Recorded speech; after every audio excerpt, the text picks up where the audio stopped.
That's weird. That's weird. Kind of weirding me out. You are a sad, strange little man. It's crazy. This is crazy. This is crazy. Isn't that weird? That's weird, man. It's strange. Welcome back, you guys. You couldn't see it, but me and David were just doing a hands up, getting pumped up, silently pumped up over here. Real pump. So that was fun. And we both had a double dab. Yeah, we double dabbed. But that fire.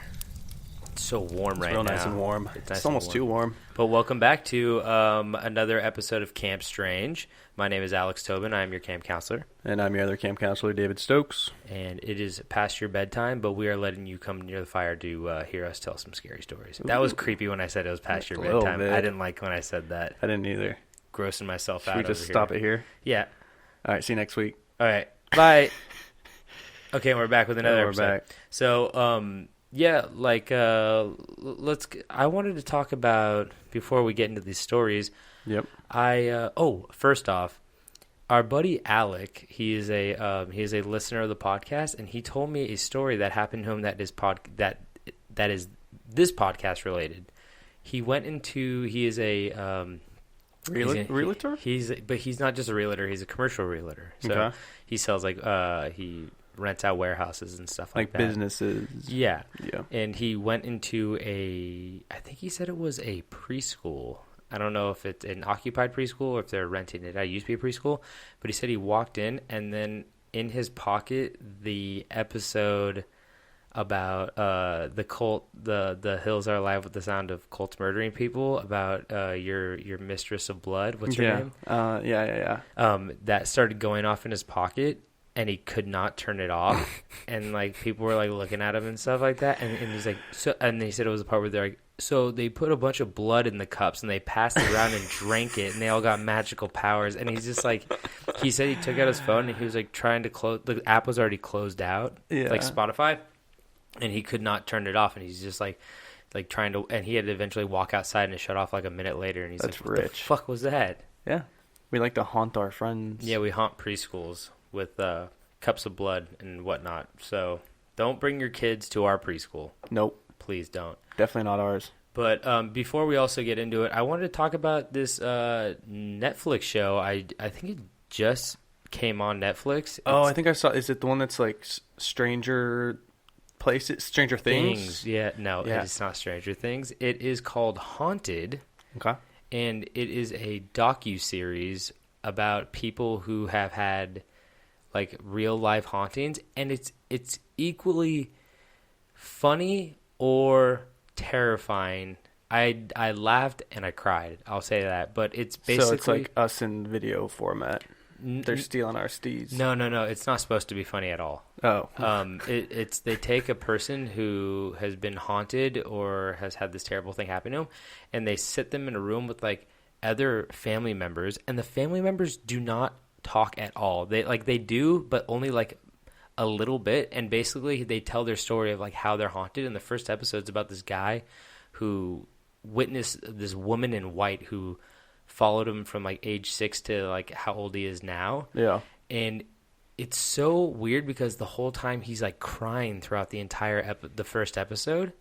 And it's funny if you think about this guy as in like, he really believes he's being haunted, but it's terrifying because they do cutaways of like they recreate it, and it's actually really creepy the way they like recreate it and stuff like dramatic that. recreation thing. Exactly. And it's actually really well done. And the second episode, I won't get into it, but it's basically this lady talking about her parents who were serial killers. Nice. And I was like, how do you have parent serial killers and just like live a normal life? She had like 2 sisters, and they're all just like normal now. She's like, yeah, Dad used to bring home strays, like random people you'd call strays. Yeah. And then you just like eat them, hit them over the head with a hammer, and then dance with their bodies in the living room. Like, you got he's a romantic, but yeah, he's a sweetheart. But overall, check out that show. I've only watched 2 episodes, but they're both pretty good. Yeah, they're both pretty good. The recreations are really good. And it's a Netflix original? Yeah, I believe so. Cool. I feel like they've been putting a lot of content out just for the holidays. Oh, they have been. There's like a lot of spooky stuff. there's like another like House on Haunted Hill. Yeah, or, something like that. I saw that. Hill and House. I saw that, and I wasn't sure if that was foreign or not because I can't tell you how many times I'm like, oh, Netflix original, it looks cool, and I'll click it, and then it's like a foreign thing, which is like, that's one thing or the other. I'm not like knocking on that, but like you can't read, so I mean, yeah, I literally can't read. So I mean, yeah, so you're just watching pictures with a bunch of mumbo jumbo coming out. Yeah. Know? So I listen to it at moments at a time, and I record it, and then I play it through Siri, and she translates it.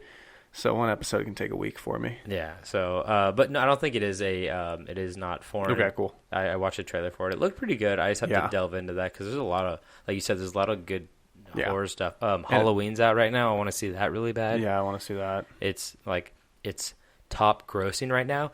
And speaking of that, since Halloween did so well, apparently they want to start, like, of course, like one thing does well, so they want to start rebooting like all like the classic horror franchises. Yeah. Apparently, I read an article that LeBron James wants to executive produce the new Friday the 13th. They want to reboot Friday the 13th, even though they just kind of did. And it was good. I liked it, but yeah, LeBron should focus on basketball right now because him and his sorry ass Lakers are 0-3. Oh yeah, I mean, well, they're getting fist fights and stuff too, so that's more entertaining than the game itself. But like I said, like they did Friday the 13th, they did Freddy Krueger, Nightmare on Elm Street. Nightmare on Elm Street I didn't really like. When did they reboot that? They did that like right after Friday the 13th, and they did it with oh my god, I'm gonna drive myself crazy. I always forget his name. He was the guy who played Rorschach in Watchmen. His name's like Jack. Yeah, and I know the face. Jackie something. I thought the original actor reprised his role. No, for Nightmare. Now I can't. Oh my god. You know what's crazy? So the guy who originally played Freddy Krueger, he let Mark Hamill sleep on his couch, and Mark Hamill was a struggling actor and was like, hey, I've got this weird role, and he was explaining it to him, and he's like, oh, you got to go to it, and then next thing you know it, he's Luke Skywalker. No fucking way. Yeah, he was sleeping on Freddy Krueger's couch. His name's Robert Englund. My internet's not working right now. I was noticing reason. that I was looking at my computer. Did we not pay the internet bill? Probably not. Fuck. Kyle. He didn't pay the internet. He always thinks everything's on auto pay. Anyway, but yeah, so I'm just noticing. I was looking at the Wi-Fi and I see that there's Kaigi's dungeon. Please don't tell me that's what Kyle calls his room. That is what Kyle calls his room. But like I said, they did it right after, and so I don't really want them to start rebooting all those to a crazy extent. I think Halloween probably did well. That was in need of a reboot because the last one was probably done in like the 90s or 80s. So yeah, I mean, I'm typically not all for reboots. I feel like the horror genre is like the only genre that can successfully pull off reboots that are like not too cringy. There's a couple ones I do want to reboot. They're remaking Chucky. They're doing Child's Play. I always thought those were kind of cringy. Yeah, well, they went into from like horror into like comedy basically. But I really think the two that I really want to see is I want to see Gremlins. No, I don't give a shit about Gremlins. Gremlins is great. I had a Gizmo doll growing up, but I mean, that was never a horror movie. I mean, I own a Gremlin. Oh yeah, your dog. But I want to see Candyman redone, and I want to see Hellraiser redone. Okay. Because Which Hellraiser 1 through 48? No, I mean, well, that's the thing. Because I mean, I think there's only 3 or 4, but there's like. Oh, I think there's way more than that. Yeah, there might be like B knockoffs and stuff. But, but that's the thing about that movie is like they don't have to remake the original. They could it's like more just of continue. Just get the what are they called? Oh, do you know what they're called? I thought they're just Hellraisers. No, that's not. No, they're called. Because there's Pinhead. Incubites. No, my God, why do I always? It's gonna come to me eventually, but I don't remember much of that movie. I just want a sequel to Mars Attacks. Oh my God, no! Why would you ever remake that? No, a sequel, not a remake. Oh, a sequel. Yeah, I want them to attack again. I mean, I don't want to do any spoilers, but it seems like they all got their heads exploded. Yeah, they can come back. Y'all? Yeah. No, I don't think so. But I mean, we'll see in due time. I mean, timeless classic. If there's money there, then Yeah. Then Hollywood will find it. Oh yeah. But I think I'm trying to think of what is Cenobites. That's what they're called. The Cenobites is from Hellraiser. I'm sorry, that was like eating at me. Is that what the monsters called themselves? Yeah. Or is that like the cube things they had? No, that's what they're the Cenobites. I have a really, really bad memory of those movies. Yeah, and honestly, the first one does not really make sense. Everything is so vague. Everything is just like, we are tortured down here, and torture brings us pleasure. And you're like, I don't get this, man. What the fuck? So, Clive Barker, you got some explaining to do. But you know what's another one I really loved as a kid? 13 Ghosts.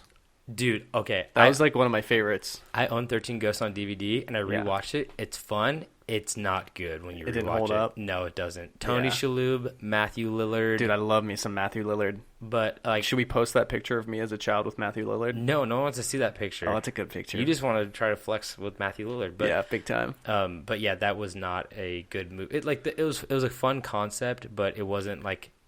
I rewatched it, and Who is was a the good hot movie. chick in that one? Shannon Elizabeth from American Pie. What happened to her? She's just doing what all the other American Pie people are doing. They're just kind of sitting around. Yeah.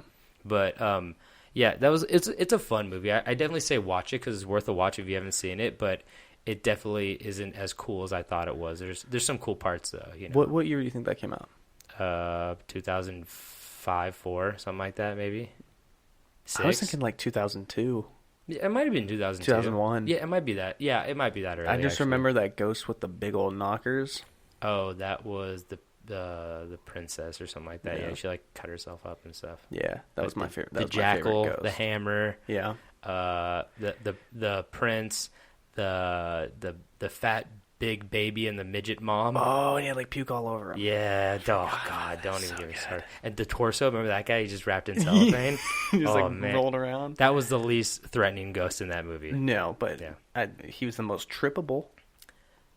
He's not trippable. As in you would trip on him. Yeah. Okay, that makes sense. Yeah, don't go near him if you're near a staircase. Yeah, you're fucked. Because then he'll kill you. Yeah. But enough about that. Enough about movies and shows. But let's get into these stories. That's what you guys came here for. Yeah, so let's do a backflip right into it. Yeah. Okay, so let's start with my story. I'm going to be telling you about a cult. And I chose this cult because of its name. All right. And the name of this cult is the Anthill Kids. Ah. Pretty interesting, right? They must like sugar. Little did I know. I do. Yeah, maybe.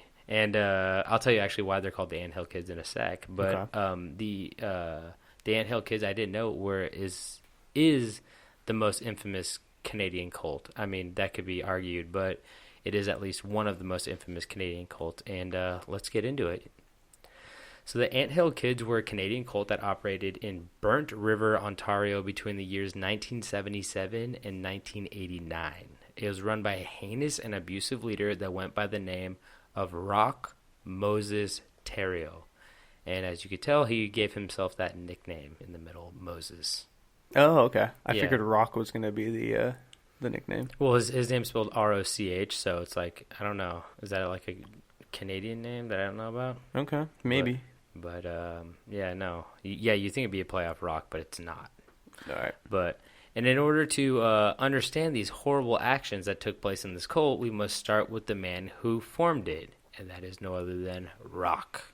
The Rock. So it's not Dwayne Johnson. Oh, it's not Dwayne, okay. A lot of people think it's Dwayne, but it's not. So Rock Terrio was born in May 16th, 1947 in Saguenay, Quebec. I probably pronounced that wrong, but that is also in Canada, obviously. You should probably try it with like a more French accent, not a Spanish accent. Saguenay, Quebec. Yeah. Canada. That's probably closer.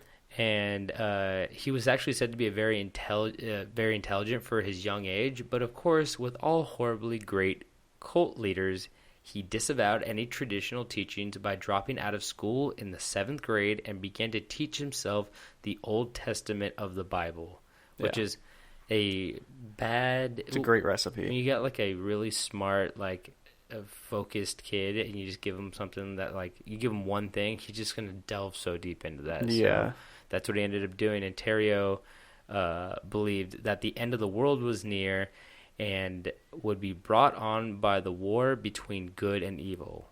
Terrio converted from Catholicism to the Seventh-day Adventist Church and began practicing denomination's regular holistic beliefs.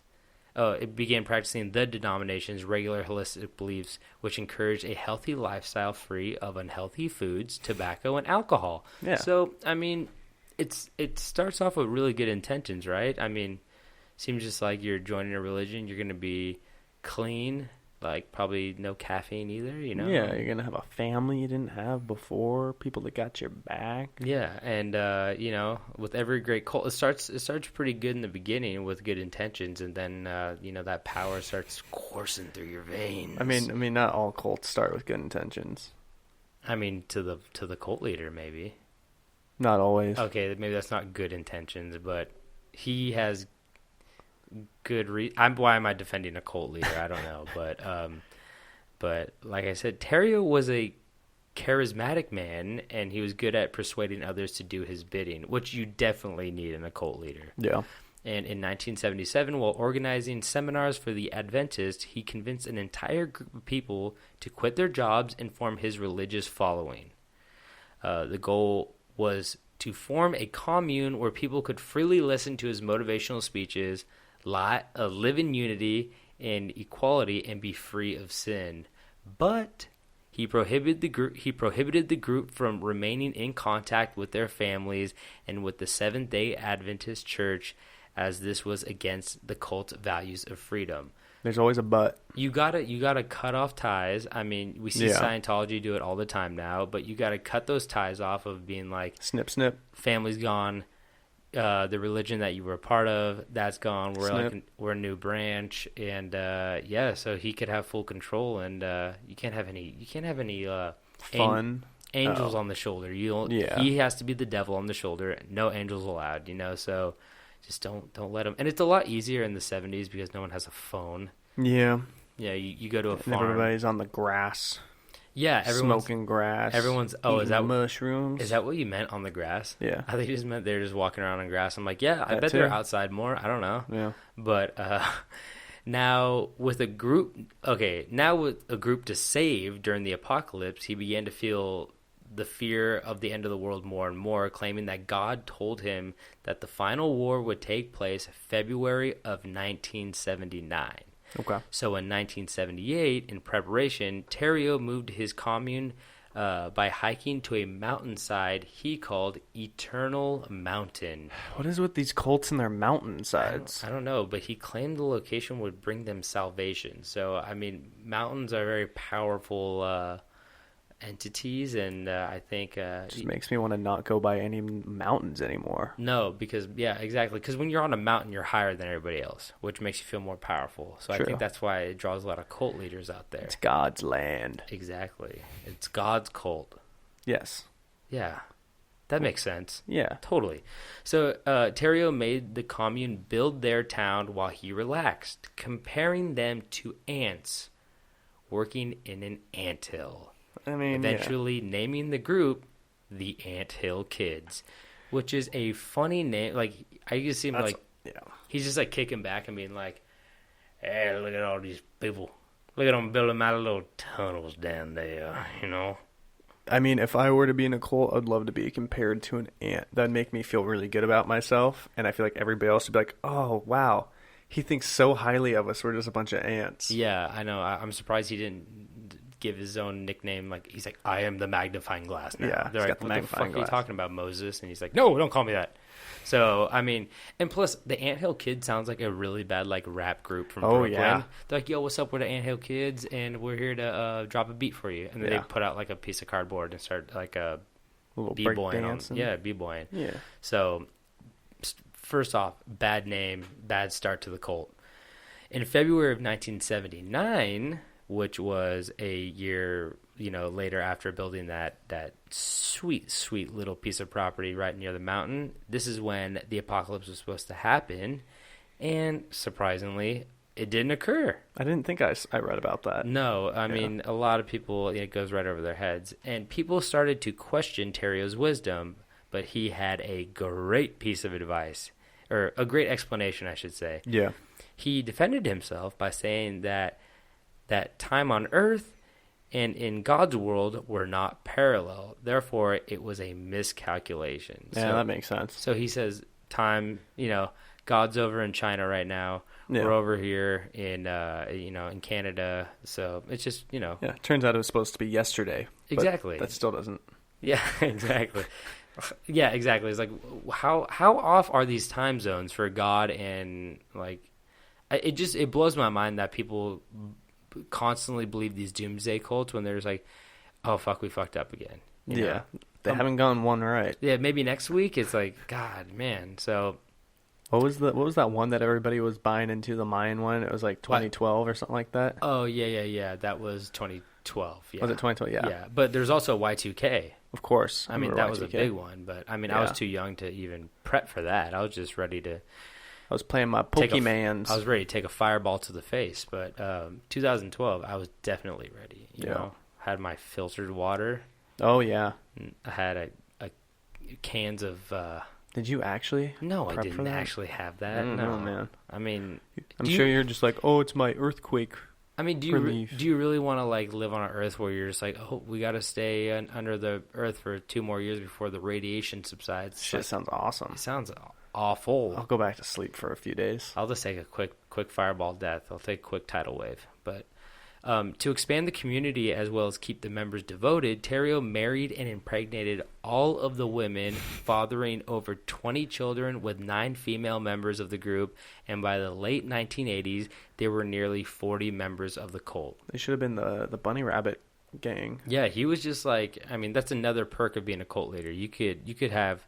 They think this guy was not good looking, and they think you're the sexiest guy on the planet. You know what I mean? Well, what was that one show that was on Netflix about the cult? And they're all like in love with this guy, and he just like looked like a total creep. Every cult? I don't know. Yeah. I mean, it seems like that's the thing. I mean, the perks of being a cult leader is you get all the money, you get all the women in your cult, or all the men. Doesn't matter. The horrible thing about it is if like they have to pretend like you're a hot piece of ass, and if they don't think that, then you just be like, oh well, you're in my cult, so I mean, guess what's gonna happen if you don't? And it's awful, that's horrible shit right I'll there. get my magnifying glass. Yeah, exactly.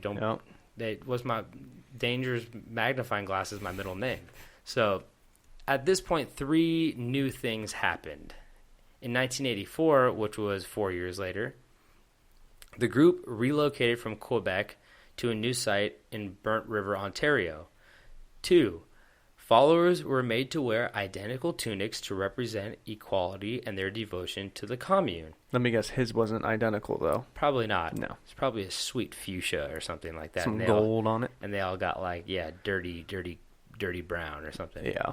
And the third thing that happened was Rock formed a little bit of a drinking problem despite his strong advocacy of clean living. Oh. So he's breaking some rules over here, but keeping it on the hush-hush. But I don't know how you do it when you're constantly drunk and everyone's just like, oh.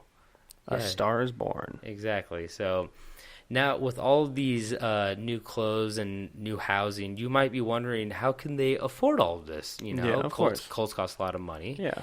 Well, the Anthill Kids actually made a living by selling none other than baked goods. I thought you were going to say heroin. No. That's too on the radar. Okay. Baked goods is great. Yeah.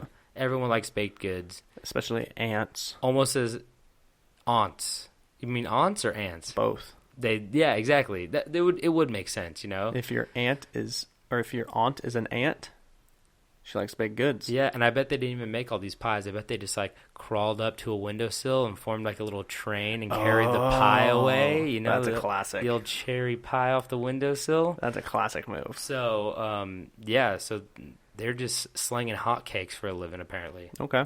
Hey, what do you gotta do to make the money, huh? Hell yeah, brother. So they're making baked goods, but you have to remember, the members who didn't bring enough money into the cult were punished. Which brings us to the punishment part of this cult story. Is it at least a sexy punishment? It's never a sexy punishment. Why can't it ever be a sexy punishment? No. You gotta keep them in line. And every cult has a punishment section. So At this point, I'd like to say a little bit of a disclaimer where I am going to tell you about some of these punishments, and some of them are hard to listen to, and I was like, oh my God. I couldn't believe he did half the shit. And it was just like, it seems like medieval, like torture shit. It's starting to sound like sexy punishment.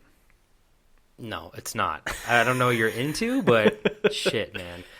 So members were not allowed to speak to each other when he wasn't present, because, that's called a power trip right there. Yeah. Nor were they allowed to have sex with each other without his permission. Or without him being present. That would probably be a part of it, too. And I imagine just, like, going up to him, like, hey, Rock, I don't know, man. Like, my wife, she's been asking me a lot if, like, we can, No! So, actually, she's my 6 o'clock tonight. Sorry, like, bud. No, I am the magnifying glass. I must get a close look at you two, loving and closer and making the donuts. Because they're making big. I want to watch you make a bear claw. I want to watch you mix the batter. Mixed it. Your donuts there, donut holes. So Terrio used his charismatic talents to cover for his increasingly abusive and erratic behavior, and none of the other members questioned his judgment or blamed him for any physical, mental, or emotional damage. And that is how you become a cult leader, because if you're not a good cult leader, they're going to oust you right away. But it's how you control their mind, not just the the physical part of the cult. Yeah. Like the restrictions and whatnot. So Terrio began to inflict punishment on followers that he considered to be straying, by spying on them and claiming that God told him what they did. And God don't like what you did. Yeah. God told me that you've been having sex with your wife, and I don't like that. I don't like all that sex with your wife. I'm going to have sex with you, Jim, as a punishment. He's like, can you just burn me? No, that's not part of it. Nope. God told me. You can take some fingers, an eye, maybe, but don't take both eyes. Ooh, actually, let's lead into that. Uh-oh. As punishment, if a person wished to leave the commune, Terrio would hit them with either a belt or hammer, suspend them from the ceiling, pluck each of their body hairs individually, or even defecate on them. I'll take the belt. Yeah, I'll take the belt, too. All the other ones sound pretty bad. I mean, like... Belt for 2, please. Suspend me from the ceiling, and it says pluck each of their body hairs individually. If it's the area between my eyebrows, go for it, man. You're saving me some time. Yeah, tone it up a little bit. But, maybe some rogue nose hairs or something. Yeah, go for it, yeah. You get some rose nose hairs. Rose nose hairs. They don't smell like roses, do they? No, they don't. So that's what he would do. Over time, Terrio's punishments became increasingly extreme and violent, and this is bad. His punishments included making members break their own legs with sledgehammers, sit on lit stoves, shoot each other in the shoulders, and eat dead mice and feces. How dead are we talking? What are you talking about? Eat dead mice and feces? No, I'm just saying, like, how dead are these mice? I'm guessing pretty dead. He has the hammer and the belt still. I mean, if you're just gonna mash it up real good, then you might be able to get it down. I mean, yeah. I mean, obviously, But if it's like a week old, would you rather eat feces or mice? Because I mean, technically, you're eating feces when you eat a mouse, but it's true. But like. So you say mice? Okay, are we talking about like a handful of mice? I don't know. I'm just saying, which one do you think you're gonna get more sick from? I mean, say what you will about America, but $12 still gets you a hell of a lot of mice. So I guess you're going with the mice. Because I think I'd rather go with the mice too, because I feel you get less sick from the mice, right? Yeah, it depends. But there's also the inconsistency of the chew, because there's some squish and some bone. Oh yeah, it's easier probably to get the feces down, depending if they ate mice before. True, it could be one and the same at this point. Exactly. So, a follower would sometimes be also asked to cut off another follower's toe with wire cutters to prove loyalty. Which toe would you go for? Obviously, pinky. No, that's the smallest. Yeah, but they'll throw off all your balance. Yeah, that's big toe. No, well, it's both. The ones on the Okay. end you can't lose. Then I'm give me saying the like ring toe. Yeah, ring toe. But like the pinky toe already looks like it's about to fall off anyway all the time, right? Who are you, LeBron James? You ever smack your pinky toe on the side of like a coffee table and I you're do like, it it's almost- off, it's gone, it's gone. I almost do that every day at the bar stools in my apartment. Oh my god, it actually scares me. I've hit one so hard one time. I was like, my pinky toe is sideways and barely connected right now. And I Yeah. looked down. It was totally fine, but Have you ever seen LeBron James's pinky toe? dude, his basketball players' feet are fucked. Have you ever seen it though? Yeah, it looks like it's gross. It almost looks like it's a The nails like a fall off. And it looks shit like it's like a that. skin tag almost on top of his foot. It's so gross. It's Go on, absolutely Google disgusting. I don't want to Google Google it. it. I'm going to read this story. You at home, you Yeah, guys listeners, can, you guys Google- can pause it and just- Google it. Just Google LeBron James's toes. I'm already reading enough horrific shit. I don't need to see horrific shit as well. Right. So the abuse we didn't even talk about it. Breaking your own leg with a sledgehammer. Yeah, no, I wanted to get to that one. I forgot about it. Yeah. How do you go about that one, huh? I guess you just Would you probably lay down? you gotta lay Like, down, like sit and down? Maybe you can make like a makeshift thing where it's like I mean, you could definitely break your foot with a sledgehammer. Legs a little bit harder. Maybe you just go for like the knee. Oof, no. See, I would probably I'd probably get 2 cinder blocks, line them up with a gap, and hit it with the shin right between the two. You're going for a compound fracture. I mean, what really makes this guy True. happy, right? Like, I would go for like a nice like, He wants to see that bone. yeah, I think he wants a big break, and That's a big old break. which is awful. I mean, just breaking anything or cutting off anything of your own is like, I just like, can you cut it off? I can't do this. Like, Yeah. fuck off, you know. So, yeah, I wouldn't do it. I mean, if you give me a sledgehammer, I tell you one thing, I won't be breaking my own fucking legs. I'd be swinging it around until you guys let me go. Yep. So hopefully they didn't have a gun shoot me in the shoulder. Fuck yeah. I'd just take a bullet to the shoulder. I think that would be the one that I would do. Yeah. Isn't a shoulder, aside from your ass cheek, isn't a shoulder like the best place to get shot? Yeah, I mean, Pretty sure what it do you is. mean beside your ass cheek? Like Your ass cheek is the best place to get shot because it's just all like fat and muscle. but like sideways through, like a ass piercing, like it's gonna go through one cheek towards your butt crack, or like I think anywhere. I think for the most part, like the mass of like the muscle and fat, like I think you don't need your butt besides like just sitting on it, right? It's all Yeah. just fat at that point. You know, you're just gonna have a hard time. You just need a donut for the rest of your life sitting there, and that's why they make baked goods. baked goods It all comes around. comes around. So the abuse extended to the cult's children as well, who were sexually abused, held over fires, or nailed to trees while other children threw stones at them. One of Terrio's wives left a newborn child outside to die in freezing temperatures to keep it away from the abuse. Jesus fucking Christ. Yeah.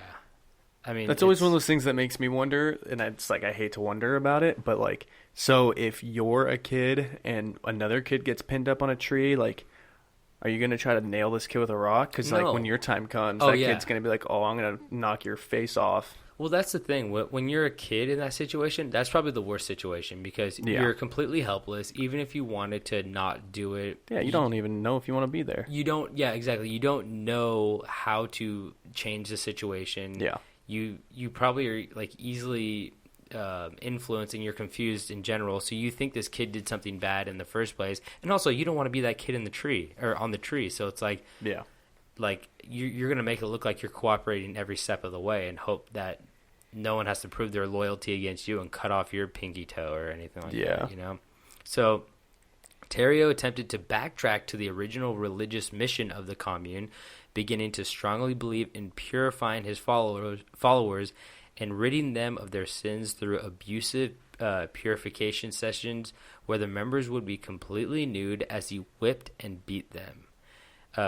Terrio claimed to be a holy being and started performing unnecessary amateur surgical operations on sick members to demonstrate his healing powers as well. You gotta practice somewhere. So he's like, I mean, that's like what's it called? That's a very common thing in culture. It's like, I'm beating you to pure, like it's almost like a form of Beating the confession. demons out of you. Exactly. There's another cult called Shinrikyo, which was in I think Japan. Oh, we got helicopters overhead. Yep. But I think they're in Japan, and they would like beat you, and it was people wanted to be beaten because they felt like they did something wrong, and after the beating they would be like cleansed and pure. So Yeah, I mean it makes sense if you don't know any better. Like, I could see how that could be very confusing if that, like, you know. It's like Da Vinci Code too. Remember the guy that just like whipped himself, right? Sure. Like, I mean, I didn't see the movie, but like he talked about that. I should see that movie. I remember I really liked the movie, but again, that was, God, what, It was 15 years ago? It was the albino guy. Remember he'd like whip himself in the back and stuff like that, and it was just like a form of like confession or like I'm being punished for my sins, and it makes me feel better. So it's okay.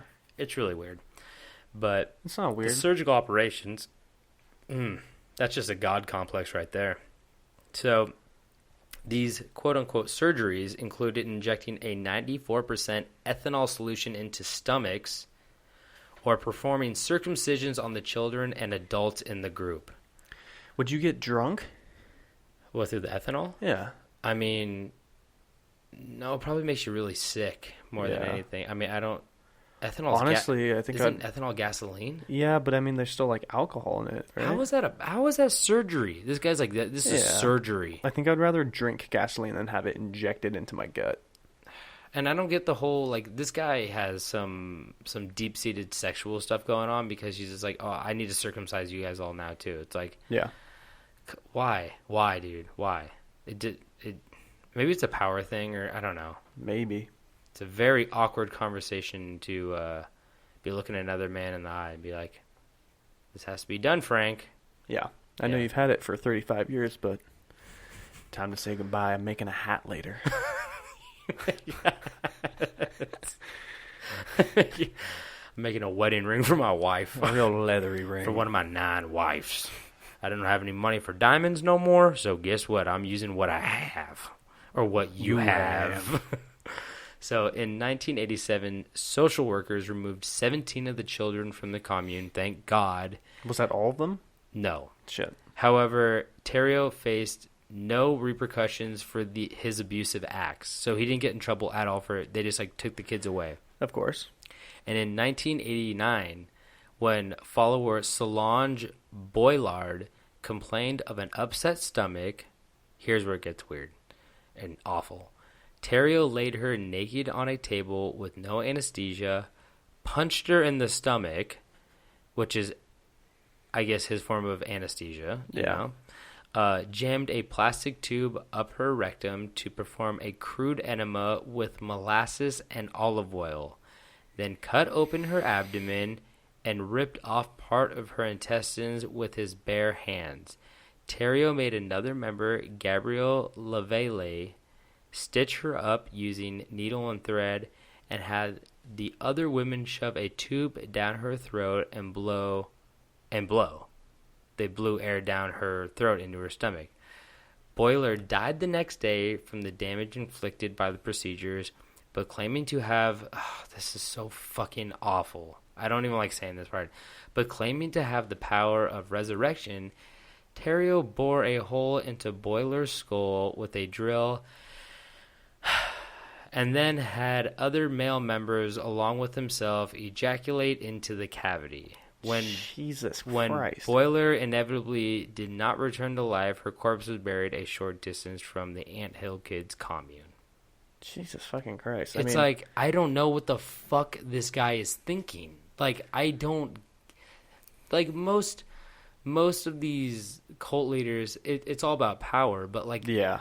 I don't know. This guy thought he was a god, but like he obviously was just like scrambling to find like oh, okay, well what gives life? Semen gives life. Yeah, exactly. It's like that will like a brain baby. There's I don't know. I obviously it's pretty. I don't have to go to say there's no science that supports that, but it's just like fuck, man. Like you're gonna do all that shit to her, and then all of a sudden you're just like I'm gonna bring her back to life by again.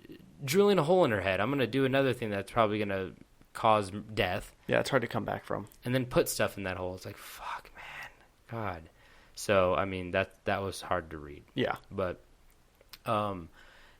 Gabrielle Lavelle, who was the one who blew the air into her stomach by putting the tube down her throat, she herself underwent harsh treatment at the Ontario commune during the late 1980s, suffering welding torch burns to her genitals, a hypodermic needle breaking off in her back, and even 8 of her teeth being forcibly removed. I don't know what the fuck she did, but I mean... She probably just got blamed for the girl dying. Honestly, it's like, you didn't blow right. Exactly. Give me your teeth. It wasn't me cutting her gut open and ripping her organs out with my hands. It was your blowing. God damn it. Exactly. It was a tube. Where'd you buy that tube? Home Depot? We're a Lowe's family. So LeVay, obviously this is horrible, and I'm not making light of this, but I am to cope. So LeVay attempted to escape from the commune after Theriot cut off parts of her breast and smashed her head in with a blunt side of an axe. This is the worst punishment, in my opinion. But upon her return, he removed one of her fingers with a wire cutter, then pinned her hand to a wooden table with a hunting knife, then used a chainsaw to amputate her entire arm. Wow. So, like... And something tells me he didn't just do it in one move. He probably, like, worked his way up the arm, cutting parts of it off. Just because he's a psychopath. Yeah, he just seems like the guy who's like, oh, this isn't enough. Oh, well, this isn't enough. Start the hand and well, the this forearm. isn't enough. You know, so, I mean... What just blows my mind is, like, how can someone be aware this is going on and be like, oh, I'm going to continue to follow this guy? I don't know. It's like, it's only a matter of time before it's you on the chopping block, literally. Yeah. You know, so... In 1989, Theriot was arrested for assault after Gabrielle Lavelle had fled the commune again and contacted authorities, so she finally got away this time, effectively dissolving the Anthill kids. So she's the one who brought down the cult after running away, after her arm was chopped off by a fucking chainsaw. Authorities always suspected foul play of the Anthill kids because of their primitive living conditions of its membership, but because the commune was officially registered as a church, officials were legally unable to investigate the adult and could not do much except ensure the welfare of the children, which is something I fucking hate about churches. Like, Scientology is the same way, where there's, like, torture going on there, and no one ever wants to, like... Well, like the isn't it like the wife of the guy who runs David Miscavige? Hasn't his wife been like missing for like years? Oh my god, and it's like obvious that he killed her. I bet. I'm pretty sure that's a thing. And that's the thing where it's like they were about to go bankrupt, but then they basically filed like hundreds of thousands of lawsuits against the U.S. government, and they said we'll drop them all if you just make us a religion. So they made them religion, which made them totally tax-free. Because they were going to go under because they didn't have any money to pay all the tax evasion shit that they were evading. And and then they get celebrities in there, and then they get them to do weird shit, and then they hold it as blackmail, and so they can't leave the religion, and then they make them pay for shit. Exactly. And by the way, I got a Credit Karma. Breach alert, what the fuck? Okay, I got to deal with that later. Like I said, I've actually been to the Church of Scientology, and I got interviewed there for 3 hours because... Wasn't that a podcast thing you did? Yeah, me and my buddy David, we did it for... David. Well, yeah, David Ledwith. We did it for a podcast where it was called Haven't Done That, where we just did things that we've never done before, and that was the episode where we did something that scared us. So we went to the Church of Scientology. It was fucking nuts. I'll talk about that a different time. Yeah. But, speaking of cults, Jesus... So, Theriot was found guilty of assault of the amputation of Lavelle's arm and received a sentence of 12 years imprisonment. While in prison, he had another 4 kids due to conjugal visits as well. So he was just still having kids. Just raw dogging it. Like, I don't know. You amputate someone's arm, you think that you don't get, like, conjugal visits. Like, I feel like violent offenders shouldn't be able to get that, but Jesus Christ. And in 1993, Theriot pleaded guilty to second-degree murder for the death of Solange Boillard and was sentenced to life imprisonment. So he finally got his life imprisonment from killing the woman who he pumped full of molasses and olive oil and punched in the stomach. And cut her open and filled with air. All the above. Yeah. So just to finish this out, he had actually one more controversy as well when he tried to sell his art and poetry on murderauctions.com, But the Canadian Correctional Services banned the transaction, saying prisoners were not allowed to benefit from work in prison. So, I mean, other famous serial killers have done that. John Wayne Gacy is a big one who was selling, I mean, this is the U.S. government, though. Yeah. So he was selling his paintings. You could actually, I don't know if it's still in circulation, but you could buy when he was alive, a painting from John Wayne Gacy of, like, Pogo the Clown. Yeah. So, I mean, that's fucking nuts to me. Yeah. But, I mean, I would It's not... It's always funny, like, people that end up being, like, artists are, like... The one that always... It's not really related, but I always thought it was funny how, like, George W. Bush is, like, you know, a very hobby artist. Yeah. And some of the stuff's actually pretty good from what I've seen. But, like, there's people out there who are... it shows you that, like... You never know. Art... Well, and it goes to show you that, like, art is, like, truly, like... subjective to it, and it's more about the name behind it than it is about the actual art. Yeah. Because people are buying these shit paintings for, like, a lot of money from these serial killers and ex-presidents, but they're not good. Yeah. So, I mean, it's just the people behind them. Yeah. And on February, just to finish this out, on February 26, 2011, 63-year-old Terrio was found dead near his cell at Dorchester Penitentiary.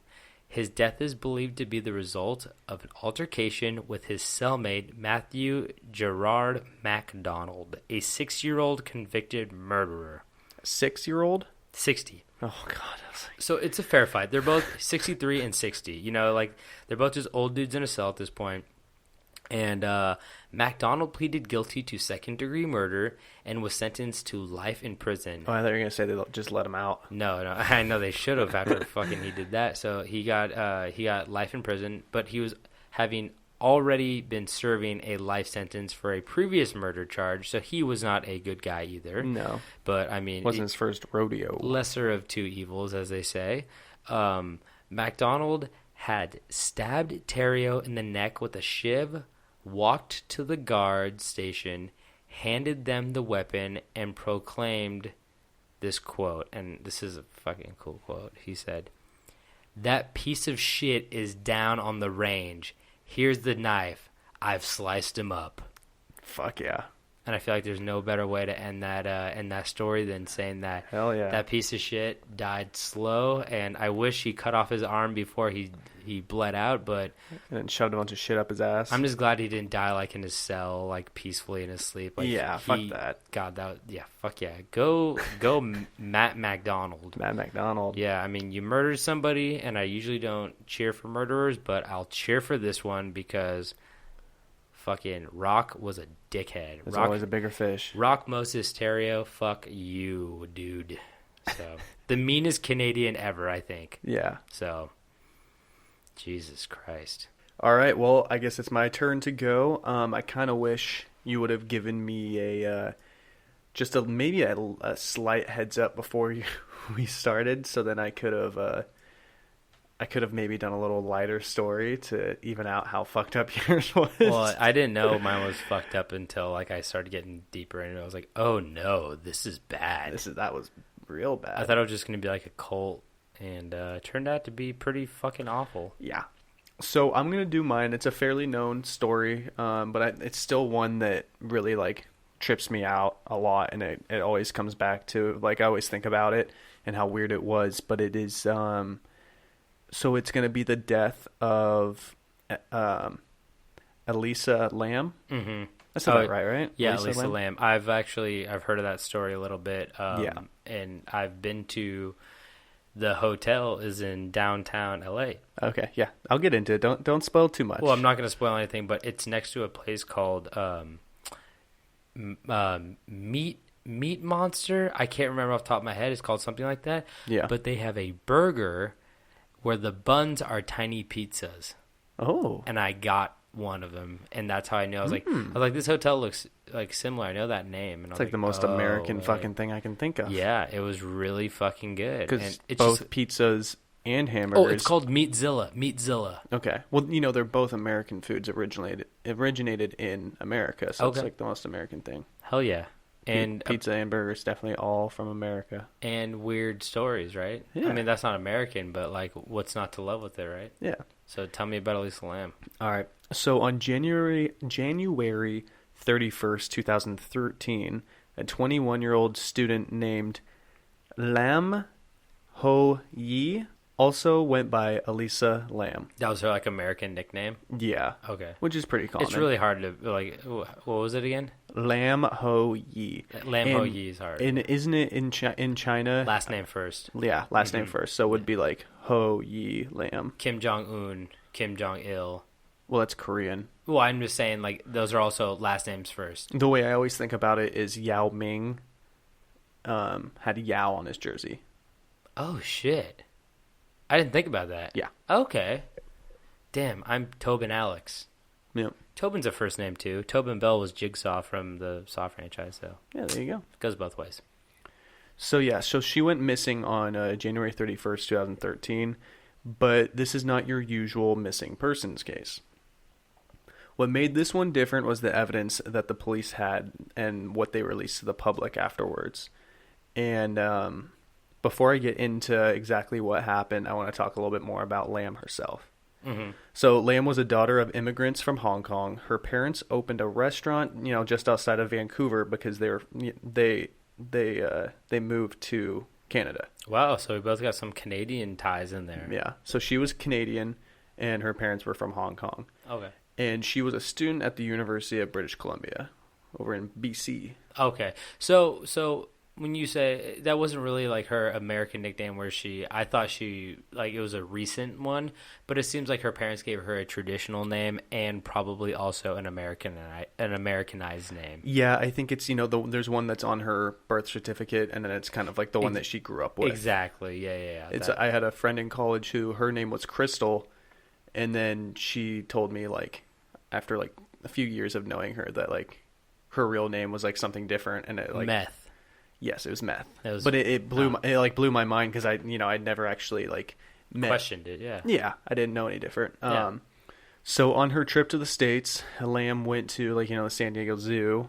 They know that because she posted photos on her social media for like her at the San Diego Zoo. It's a good zoo. I've been there. It is a good zoo, but the gondola thing is terrifying. It's anything in the air is terrifying for me. You're in this little gondola ride and you're like 400 feet above a gorilla cage, so it's like, if I do fall and I survive, I'll get torn in half by a gorilla. Or learn sign language. Maybe you could talk yourself. I'm good at sign language. You could sign your way out of that. I could easily get out of there. And so from the San Diego Zoo, she went to Los Angeles January 23rd or 26th. So on the 28th, she checked into the Cecil Hotel. That's it. A hotel that is located downtown Los Angeles near Skid Row, which if you've ever been to Skid Row, it's terrifying. It's pretty eye-opening, I have to say, because it's not like it's basically the mecca for all the homeless in Los Angeles. Yeah. They pushed them all over to Skid Row.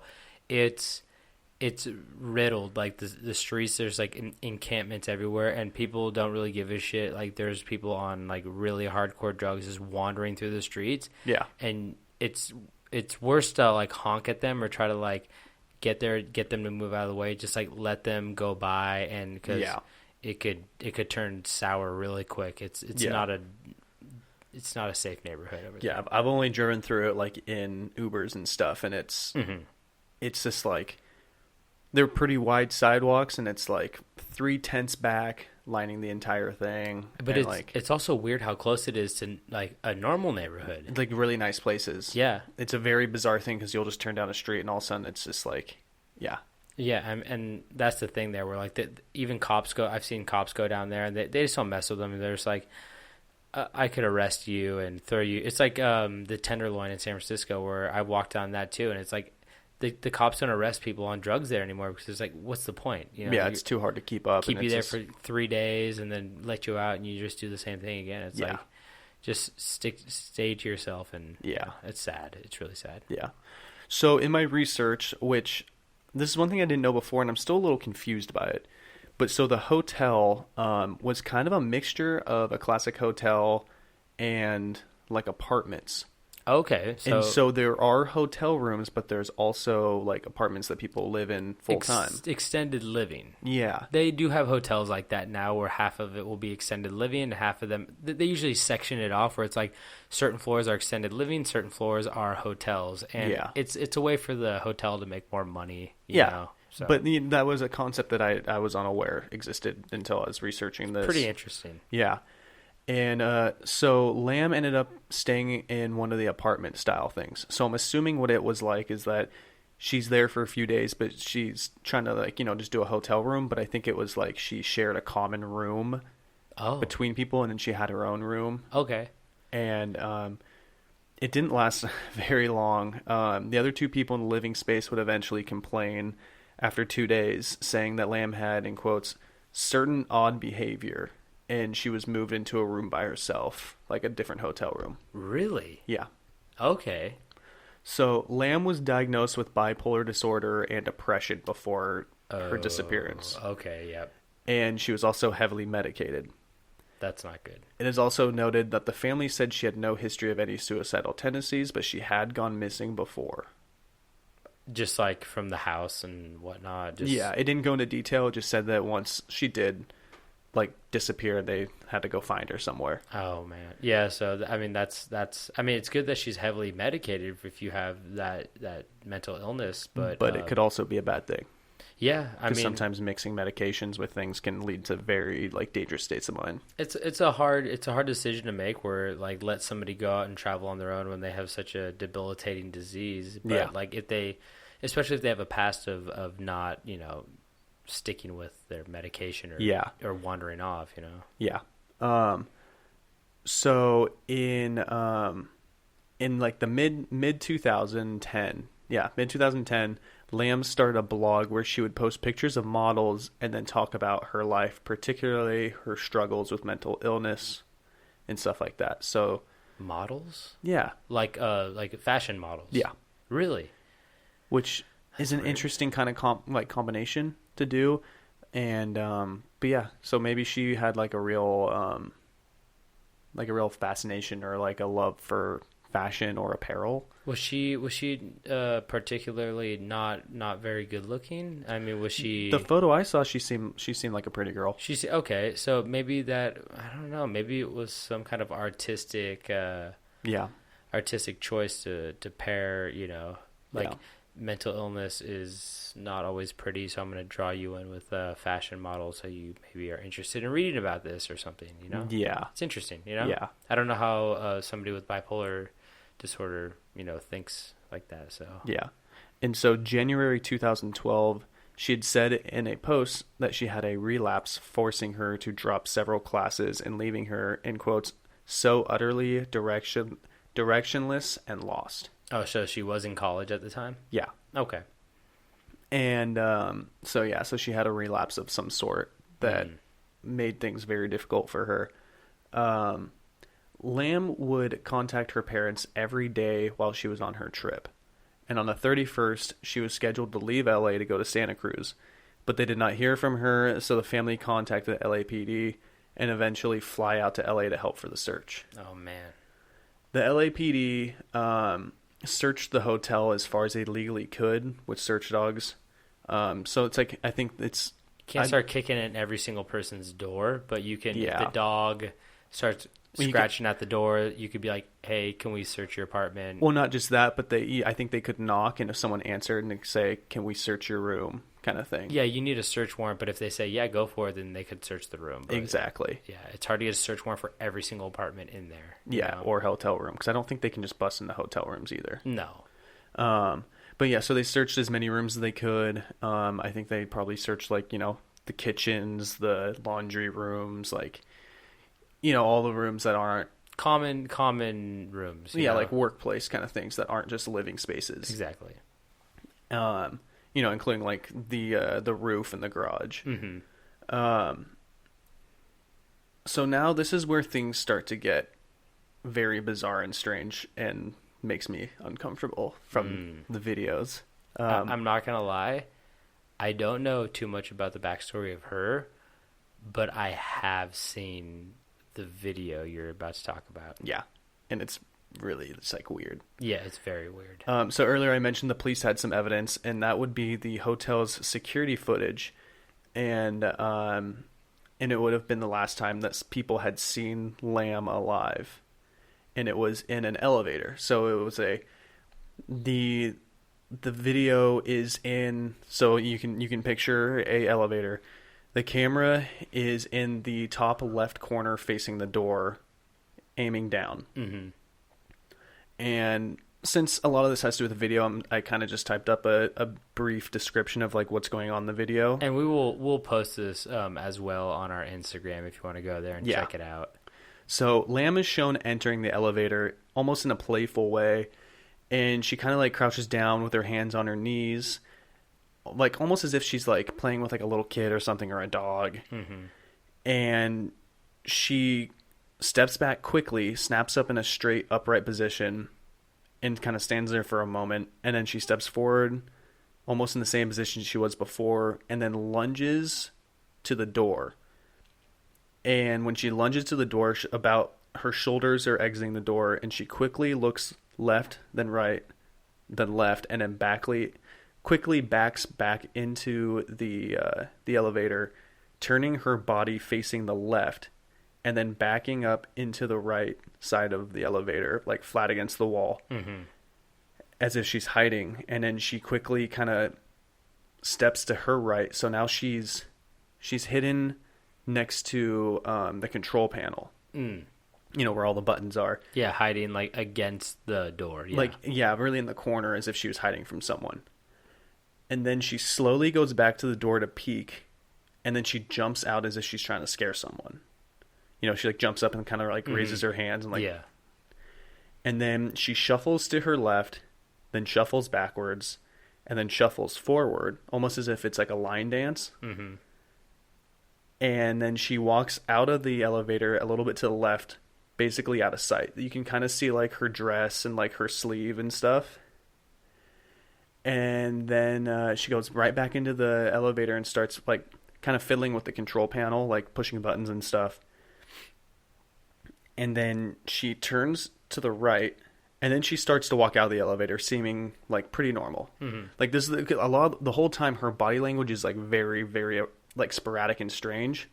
And this is like the one part where she actually kind of looks normal, like she's kind of like starts to walk out the elevator. Yeah. And then this is the part that gives me like the chills. Like this is where shit gets like the weirdest. Yeah. Is she's standing kind of sideways facing the right, and she extends her arms. Her wrists are bent downward with her palms facing the ground, and her fingers extend out in a strange spread out kind of fashion. Like walking like a Frankenstein? Not necessarily. Palms facing the ground, hands out. But her bicep is like at her sides. Okay, so it's kind of almost as if she's playing a piano kind of. Yeah, like a piano, like elbows at your side. At her sides. And okay. And fingers spread out. Yeah, spread out and bent in a really just strange way. Oh, that's weird. And it almost looks like inhuman the way she starts moving. And it's almost like she's like kind of swimming or like swatting at things, and it's very like crazy and sporadic. And it like I have goosebumps right now just like kind of thinking about it. Like it's just like a very strange moment. I guess I got to rewatch this video because I've only seen parts where like I saw her like go out and like do the right, left, right, and then like. Oh, so you haven't seen the part when she does the thing? Oh, I don't think so. That is the weirdest part to me. And she starts moving around. Yeah, she starts moving around really weird, and then she exits the view of the camera once again. And then the door opens, the door closes, and maybe like a minute goes by, then it opens, and then it closes, and then it opens and then closes again quickly, and that's the end. Why? Yeah, why did it keep opening and closing? So that means that she was outside trying to get in, the button, and then something was happening for her not to get inside. And then she was still trying to get in, and she couldn't get inside. And she kept trying to go, back and forth. Yeah, because when you hit the button on the floor you're on, and it'll just keep calling it. And if no one's calling it, it'll just open and close, open and close, open and close. Yeah. Oh, I didn't even think about that. That's terrifying. Yeah. So that means either something was out there preventing her from getting into the elevator, or who knows. Oh but she was there within reach of the button, but unable to get into the elevator. Oh. So after Lamb's disappearance, the hotel guests started to complain about the low water pressure, and some also noted that the water was black and had an unusual taste. On February 19th... I'm sick. On February 19th, Lamb's body was found in one of the 4 1,000-gallon tanks. That's why I'm fucking sick. Oh, God. Providing water to the guests, a kitchen, and a coffee shop. That's the worst. Yes. It's, God damn it. Yeah. There's... I mean, right? Because I knew they found her body in one of the water tanks. Well, you also have to consider that it's on the roof, right? Yeah, and the dogs before couldn't sense it. They couldn't smell it. No, they couldn't smell it at the time. They went onto the roof and they couldn't smell it. Does water do that to scent? You know, I think at one point, being that there were 4,000-gallon tanks, that had to have been it had to have affected it. Since it was so much water. Yeah. I think the worst part to me about all that is she went missing January 31st, and this is February 19th. Oh, my God. How long have people been drinking that water? Yeah. Oh, my God. I didn't even want to think about that body look like. Oh, my God.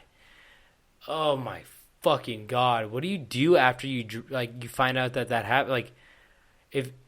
I feel like the best thing to do, which is like really unethical, would be like not tell those people and be like, "Oh, we had bad pipes." Like, yeah. I mean, if the people are healthy and they're not like seriously ill, is there a point to telling them that this horrible thing happened?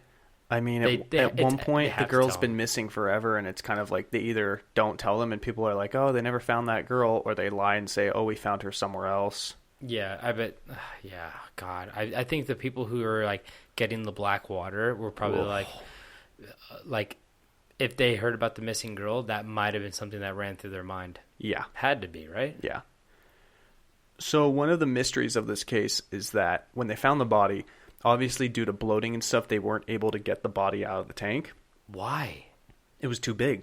Oh, because like there was a small hole to crawl into, correct? Yes. But a lot of people also say, question that the hole was too small for her to get in the first place. So how the hell did the body get in there? That was what I heard. That's one of the mysteries. Is like people don't believe that she would have physically been able to get into the tank regardless of the bloating, which is just like really creepy. Like then how the hell? Because they had to cut the tank open to get her out. It's so weird.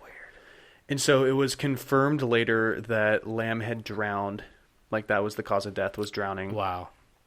And with the bipolar disorder being a significant factor of like how she could have ended up there. Yeah. The coroner's report said that the body was found naked with her clothes in the water, along with a watch and her key card. One of the things, I don't want to say like, it would make sense that she would take off her clothes because it only weighs you down more. Yeah. And to talk about the bipolar disorder, like you have to, like a lot of people like to romanticize this and go, there was not saying murder's romanticized, but it kind of is to a certain extent. Like people go, oh, she was murdered. Yeah. It was creepy. It was something killed. Like it definitely could have. Like it's such a mystery. We don't know, but you have to acknowledge the fact that she was very mentally ill and by herself, and she could have ended up in there by accident and then came to when she hit the water, realized she couldn't get out. Yeah. I mean, fuck. Totally. But that's the mystery behind it. Like, yeah. And it's also worth noting that her body was found coated with a sand-like particulate. That's weird. Yeah, I don't really get what that like what does that mean? Like she had like a sand-like substance on her body, but like where did that come from? What does that mean? Like it's just strange that they note that, but they don't actually like give a reasoning or like what that is. It's weird to think that even after she was bloated for 15 days, 14 days, I don't know how 19 days, like they could still be like, oh, she was coated in this like particulate. I mean, it could be signs of like her being dragged. Yeah. That's the weird thing. You know what I mean? Yeah. Like, there's so many unanswered questions, and it all could have been figured out if there's just more cameras. I mean, that's why. Yeah, because the only cameras were in the elevator. Yeah, I mean, nothing in the halls or on the roof. That's why there's like a good and bad to like having so many security cameras and stuff in these buildings now. It's like invasion of privacy, but it's also like, you know, we could find out what happened to you if you go missing, you know? Yeah. So there is a good to it. Yeah. And there's also that case, I want to say her name was Janika Jenkins. I don't know that one. It's a very similar one where they found a girl in a hotel freezer. Oh, fuck. And they have video of her like running for her life. Oh, I heard about that. But you never see another person. Like she's just like scared shitless running around. They have footage of that, but you never see another person. And she died of like hypothermia. Wow. So she died in the freezer. Like, yeah. Was it locked? I think it was one of those ones that locks behind you. Oh, man, that's awful. But there was also tons of rumors that she had mental illness. Not that, but she had like wounds on her body and stuff. Oh. So maybe that's one we can talk about later. Yeah, for sure. Because that's also a really interesting story. So it's also worth noting that the Cecil Hotel has been connected to like a shit ton of creepy stuff. Do you know about this? No. So Emily Short, the victim of the Black Dahlia murder, had lived there. Yeah. The Pigeon Lady of Pershing Square. Pershing Square. She was raped and murdered there. Oh, fuck. And it was once home to serial killers Jack Unterweger. I'm not familiar with him. I don't know him. And it was also rumored that Richard the Night Stalker Ramirez lived there. Oh, fuck. Okay. Yeah. I mean, it would make sense in the sense that it's right next to Skid Row. It's actually, I mean, from the outside, it looks like a nice hotel, and it's not. It's not. Is it not? When I researched it, it said it's a pretty like low budget hotel. Oh shit! Yeah, it's like the cheapest hotel you can find downtown LA. No way. Yeah. Oh my god. Okay. Am I the only one who wants to kind of spend the night there? We could. Oh god. So if I didn't get bed bugs. Get a 1-bed room. No. But get yeah, some hazmat suits to sleep in. I mean, you get some Meatzillas next door. Yeah. But we need some Meatzillas in our underwear on the bed. It did, like when I sat out in front, it just didn't seem like in that bad of an area. You know what I mean? Like, yeah, I don't know if I've ever been actually out in front of it. I'm sure I've been. I'm sure I've. You probably walked right by and and stuff. didn't Yeah. even know. So I mean, it's definitely worth a walk to downtown to check it out in downtown LA. I mean, if you ever find yourself downtown, they got some cool stuff down there, like Last Bookstore on the left. What the fuck? I'm thinking of that podcast. The Last Bookstore. You ever heard about that? No. Oh, Last Bookstore is down there. It's a big bookstore. It's pretty cool. And then they also got like the Meatzilla thing. And yeah, I don't. Aside from when I'm like shooting a commercial downtown, I never go downtown. It's a hassle to go down there. Parking's expensive. You just got to Uber, but they got some cool like bars down there too. Was that Clifton's? Clifton's. I love Clifton's. I haven't been there in a while. Clifton's is a big like 3-story bar that has like a hidden tiki room. It has like a bunch of like big. Has a redwood in the middle of it. It has a redwood tree in the middle. It has big band music, and it has like old school band guys in like candy stripe looking things. Yeah. And then they also have like a bunch of taxidermy animals, so it also looks kind of like a museum. It's a really cool bar, except for don't order a double cocktail. What'd you get? Why? I got like a double vodka soda there once, and it was like $38. What the fuck are and you it was kidding like, me? And the guy made it and like handed it to me. And I took a sip, and he was like, "Yeah, it's $38." I was like, "Fuck." That's Vegas prices. I mean, the thing was 90% vodka, so I guess got somewhat money's worth. But you pay for the taste, dude. Like, what the fuck? Yeah. But wow. So I mean, enjoy those things in there. Maybe don't go to the inside the Cecil, but definitely check it out. Get some I want to go look pizza, at it. And yeah, we'll probably take a trip down there soon to check it out because I'm down. But thank you guys for listening. I think that concludes our episode for the day, the night. Yeah. And give them all the mumbo jumbo. Yep, check out campstrange.com. We got a bunch of hyperlinks there to our Instagram, Twitter, and Facebook. We're most active on Instagram, so check that out. We post all the pictures on there. We try to post it on Twitter and Facebook as well.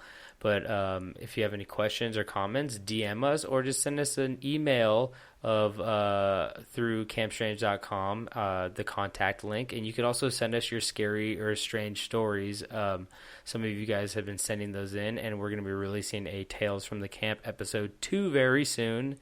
Or depending on when this came out, we might have already released it. Yeah, we might release it for this one. Yeah. I've got a few things to edit. I'm like 90% done with that one, and then I don't think it'll take long to edit this one. So who knows what order they'll drop in. So, but you'll figure it out. We really appreciate you guys listening. Please rate, review, subscribe on Apple Podcast, even Spotify and Stitcher. I think we're on Google Play as well. So check out all those. What are you laughing at? I forgot Google Play was a thing, honestly. Yeah, I don't have Google. You have to have a subscription. I'm not going to do it. I buy Spotify. Yeah. So check out all that. And you guys, we really do appreciate. We're at like 49 reviews right now. Oh, we're so close to the 50. We're so close to the 50. And you know what? After the 50, we want to get to 100 because that will just like solidify us as not. I don't know. Just a little bit more. Get on your mom's account. Get on your grandma's account. Get on your little baby sister's account. Leave us some reviews. Yeah, and it'll just solidify us a little bit more as like a legitimate podcast, and we appreciate it. I guess that's kind of a punk ass move to be like, make more accounts and review. So don't do that. Just, I don't know, pass our name on to friends and have them listen. That's even better. Yeah, we want people who enjoy this. You know, we don't want to just release stuff that we have a bunch of fake followers. We don't do fake followers. We do real followers. Yeah, I'd rather have 25 followers than one guy that does 25 fake accounts. Yeah, and we really appreciate you guys listening to it because you're the reason we keep doing this. At times it seems like a lot of work and we get a little bit tired, but because we have actual jobs outside of this and. Yeah, we have lives, so not much of one. Not really. But so we really like doing this stuff, and we really like that you guys want to listen to it. So keep on listening, keep on staying tuned. We have a lot more weird stories to come, and I'll sign off with don't forget to stay strange.